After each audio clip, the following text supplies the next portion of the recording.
लगभग 6 महीने पहले मैंने अपने ड्रेसर के दराज में एक शर्ट को मुड़ा हुआ देखा। अजीब बात ये थी कि ये शर्ट मेरे पास मौजूद किसी भी ब्रांड का नहीं था और उस तरह का अलग कलर का सिर्फ एक ही शर्ट था। मैंने इसे पहन कर देखा और यह बिल्कुल भी मुझे फिट नहीं हुआ। कुछ भी गलत सोचने और समझने से अच्छा मैंने खुद को ये समझा लिया और मान लिया कि ये मेरी एक पुरानी शर्ट है जो किसी तरह स्टोरेज से बाहर आ गई थी और मैंने इसे फेंक दिया।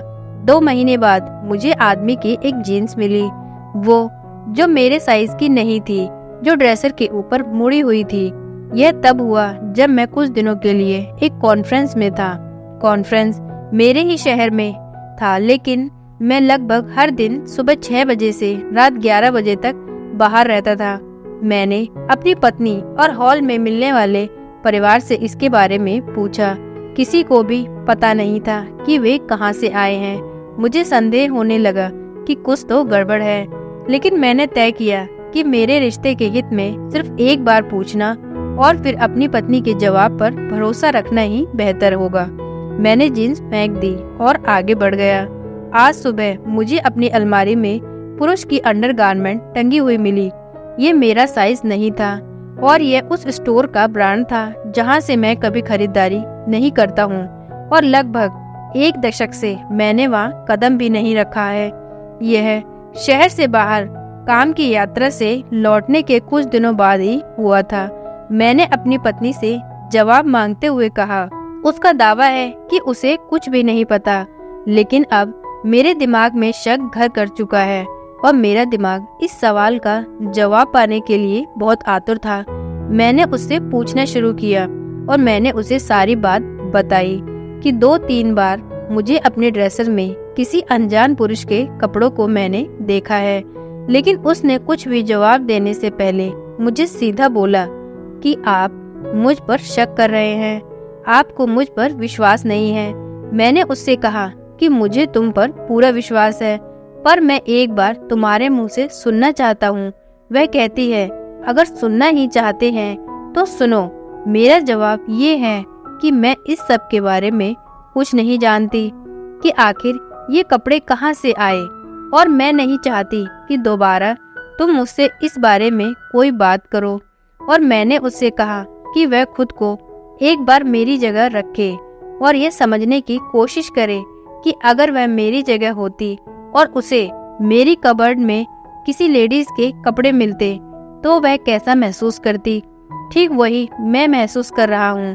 काफी देर तक हम लोग इस बारे में बात करते रहे, लेकिन वह हर बार यही बोलती रही कि उसे इस सब के बारे में कुछ नहीं पता, और मेरे कई बार पूछने पर भी उसका जवाब वही था। और फिर अंत में वह वहाँ से उठकर चली जाती है और अपने काम में लग जाती है। पर्सनली मैं उस पर भरोसा करता हूँ, लेकिन मैं देख सकता हूँ कि अपने परिवार से बात करते समय वह कितनी आसानी से झूठ बोलती है। छोटी से छोटी बातों पर भी वह एक दबंग परिवार में पढ़ी लिखी है और वह जानती है कि अपनी गलतियों को कैसे छिपाना है।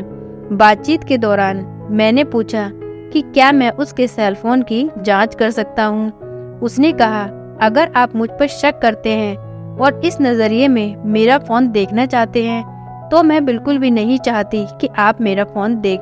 मैं उसकी कही हुई सारी बातें अपने अंदर समेट रहा था, क्योंकि किसी के बारे में गलत सोचने और धोखाधड़ी के निष्कर्ष पर पहुंचना तो बहुत ही आसान है, और अपनी ही पत्नी के बारे में सबूत इकट्ठा करके उसे गलत साबित करना ये बहुत ही शर्मनाक हरकत है।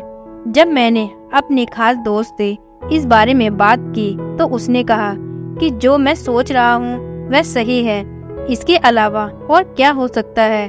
वह मुझे धोखा दे रही है। हमने कई घंटों तक बातचीत की। उसने कपड़ों के बारे में मेरे ससुराल वालों को फोन किया।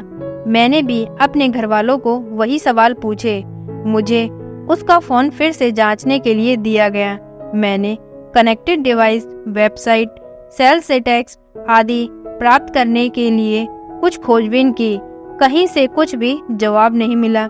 आखिरकार मैंने अपनी पूरी जिंदगी बर्बाद नहीं करने का फैसला किया, जैसे कि घर से बाहर निकल जाना, वकील से मिलना, बच्चों को लेकर भाग जाना। इस सब की बजाय सावधानी से आगे बढ़ना, यही मैंने चुना। अगर वह धोखा दे रही है तो वह जानती है कि उसकी कड़ी जांच की जाएगी। आखिरकार उसे वास्तविक सबूतों के साथ पकड़ा जाएगा। अगर नहीं तो मैंने किसी कारण अपने परिवार को बर्बाद होने से बचा लिया। मुझे यकीन है कि आप में से बहुत से लोग मुझसे असहमत होंगे, लेकिन ये मेरी जिंदगी है और दोस्तों, इस रिश्ते में बहुत सी ऐसी बातें हैं जिन्हें आपके साथ साझा नहीं किया जा सकता, इसलिए मैं क्षमा दे हूँ। तो फ्रेंड्स, आज की ये छोटी सी इमोशनल स्टोरी आपको कैसी लगी प्लीज़ कमेंट करके बताएं और प्लीज़ वीडियो को लाइक करें, चैनल को सब्सक्राइब करें। Thank you.